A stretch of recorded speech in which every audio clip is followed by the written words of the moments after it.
Hello. This section is called Empathy. We have a decision to make of the resulting thinking, acting, speaking, and behaving we will do based on our negative life experiences.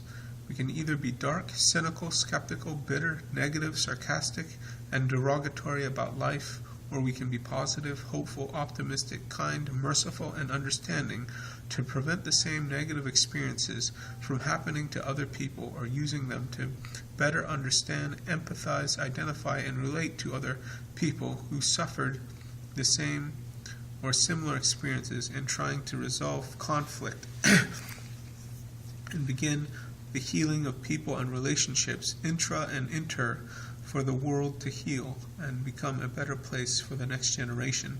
October 30th, 2006, Charlie Spittle.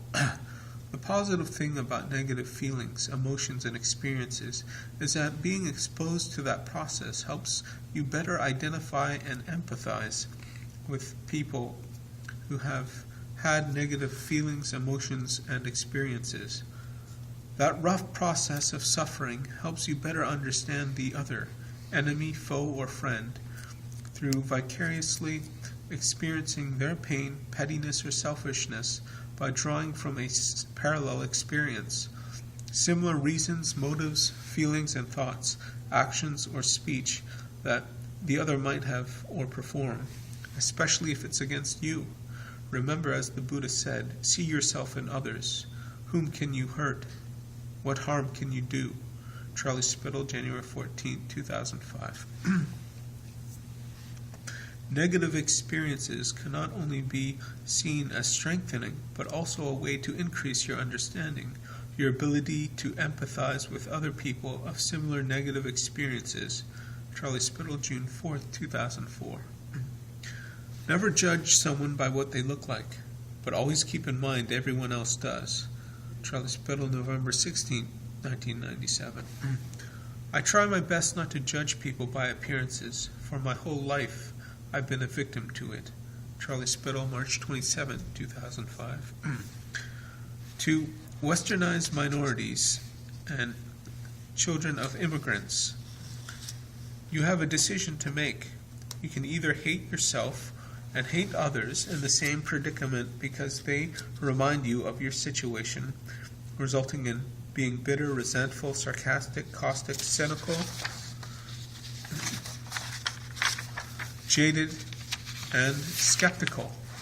Or you could see your predicament as a blessing, a positive thing. You can see yourself as someone who's experienced and understands the predicament of being judged by what you look like and not who you are. You can see yourself as being a person of depth, better understanding and empathy, and grasping and conceptualizing people and things for their content and not their appearance, to be able to see things from the inside, not judging a book by its cover, having a deeper and better appreciation for the diversity of life, human experience, people, places, and things, as one who judges not by appearance, because all your life you've been a victim of it. Charlie Spittle, November 21st, 2006.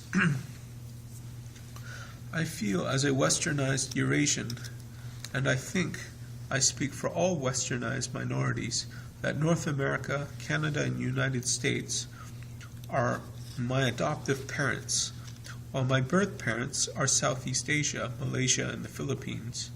Who does an adoptive child consider are their real parents? The people who gave them birth, or the people who raised them, taught them, nurtured, cared, and protected them throughout their days of childhood and youth for the formative years of their lives? So too is the way I feel about my nationality and patriotism. My genetic, ethnic origin and ancestry may be from Southeast Asia, but my personality, morals, values, tastes, preferences, and lifestyle throughout my existence has been North American, which has shaped my identity through the environment and milieu I was raised and live in. Although I will not forget where my parents came from, I'll always consider myself a genuine North American. Charlie Spittle, January 12, 2008. I like to make the distinguish between what I am and who I am. What I am is an Eurasian. Who I am is Canadian. Charlie Spittle, February 18, 2005. True identity. Your true identity is not your race, gender, sexual orientation, job, vocation, or even religion, spirituality, or none, nationality, or ethnicity. These are superficial labels that help orientate yourself and make sense of the world around you in your perception of life and real-world experience, as well as relating to others. Your true identity is the same for all people of the human race. It is the tie that binds, the immutable truth and principles that give human beings the unity of humanity and the human race. Your true identity is love, community, belonging, individuality, forgiveness, compassion, understanding, responsibility, honesty, and truth, learning, communication, caring, and all the other values and morals that make us all one, that give humanities its unity. We cannot escape this true identity and needs and values that bind all of us together, despite our differences, to grow and evolve as a human race. Charlie Spittle, June 24, 2008. That's my birthday, June 24th. And being deeply introspective, reflective in your life experiences, you understand yourself better than anyone else can. And being empathetic with comparing similar life experiences, resulting feelings, thoughts, and reactions, either verbal or physical, you can identify what motivates and causes and reasons why a person acts the way they do in the similar life experiences they face, and in doing so understand them better than they understand themselves. Charlie Spittle, August 2nd, 2004. Everyone is a star in their own movie of life. They all see themselves as people with depth and character, with their own personal histories and life experiences, which make them all complex individuals. I call this view that all people hold for themselves as self-patriotism, and just as you hold that you are the one of being a star in your own life movie, you should also hold that others are stars in their own life movies. In doing so, you do not assume, stereotype, or hold any prejudices against any other individuals you meet with and interact with in your own daily life. Instead, by holding this view as you hold for yourself, you are open-minded, non-assuming, and become a good listener to others as they tell you about themselves, because the real them will then be revealed unless they are lying. And that real person will be nothing like what you assume, prejudice, or hold judgment about because of their looks or appearance. Charlie Spittle, August 3rd, 2004. Learn to level with people. What I mean by this is no matter who you speak to or with, no matter what gender, sexual orientation, age, nationality, religion, spirituality, creed, or political beliefs, talk to that person as you would like to be spoken to. This means no talking down to, patronizing, condescending, judging, sarcasm, or causticness, stereotyping, or presumed assumed traits based on your ignorance and prejudices. Ask him or her before you jump to conclusions about the other. No mind games, and show the patience, non-judgmentalness, humility, and willingness to genuinely understand the other as you would like the other to show you in communicating with the other. Holding such a disposition universally to all human beings allows for smoother, more clear communication between and amongst people in creating a world and environment of peace and harmony, and in being such a way that sets an example for others and is contagious in establishing world peace. What I mean by this is you communicate with people with an attitude of treating them relatively equal, not absolutely equal in every respect, because they may not have the education, vocabulary, or knowledge base or experience you have. If you are higher than someone in knowledge or experience, communicate as if you are one with them, along with them in helping them find their way as a friend or comrade, not as condescending as a teacher or better person as an instructor. And if the other person is higher than you in knowledge or experience, be a willing pupil to his or her greater insight or wisdom, and don't write them off because they might be younger than you or that you may disagree with them in other respects. Charlie Spittle, July 18, 2004. God tells us to speak to each other in the church as loving family members. Never use harsh words when you correct an older man, but talk to him as if he were your father. Talk to younger men as if they were your brothers, older women as if they were your mothers, and younger women as if they were your sisters. Timothy 5, 1-2. Him I call indeed a Brahma, who utters true speech, instructive and free from harshness, so that he offends no one. Buddha. Turning right until you turn left.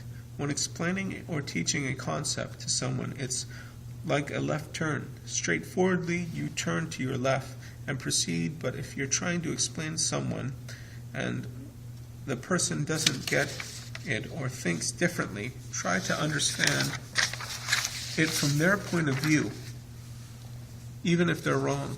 Try to convince them by adopting their point of view and bringing them around to yours. Try to understand where they're coming from. First, in other words, turn right until you can turn left. Charlie Spittle, June 5, 2006. Whenever you find fault with others, look into yourself and see if you yourself have similar character flaws before you judge them.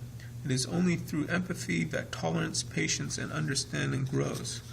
Take the log out of your own eye before you look at the speck in my eye. Bible, Charlie Spittle, August 17, 2003.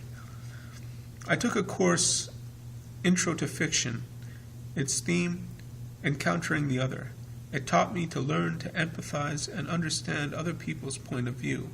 It taught me to try to put myself in another's shoes.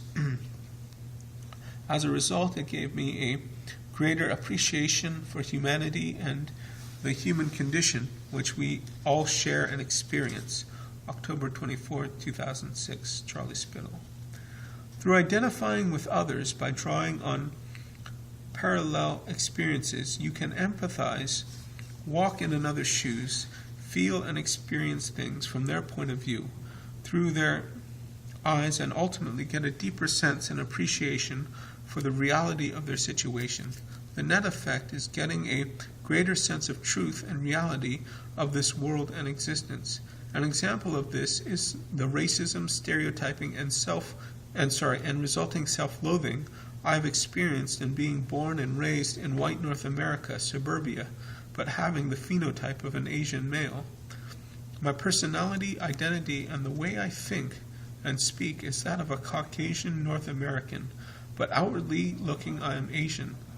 I can therefore understand and empathize with people who look like one sex but feel like another. I can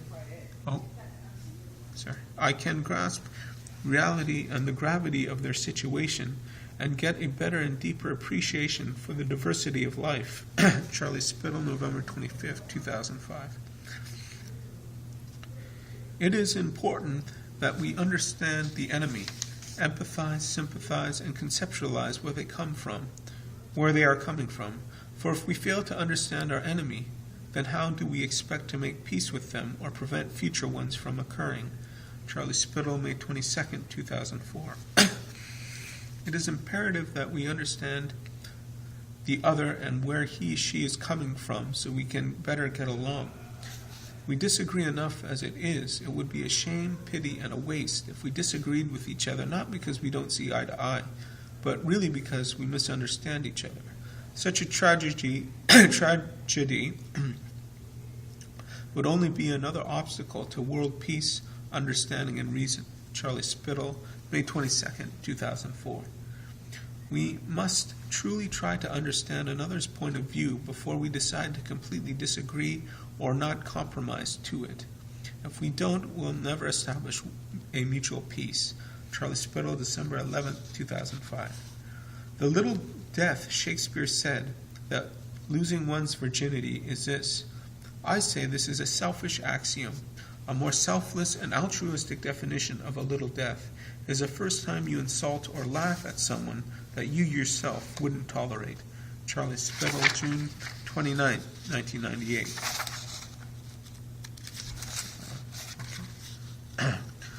Something dies inside of us when we are cruel to others, when we treat others in a way we don't want to be treated. October 30th, 2006, Charlie Spittle. It has been general wisdom and advice about life to be willing to laugh at yourself, because if you're not, then who can you laugh at?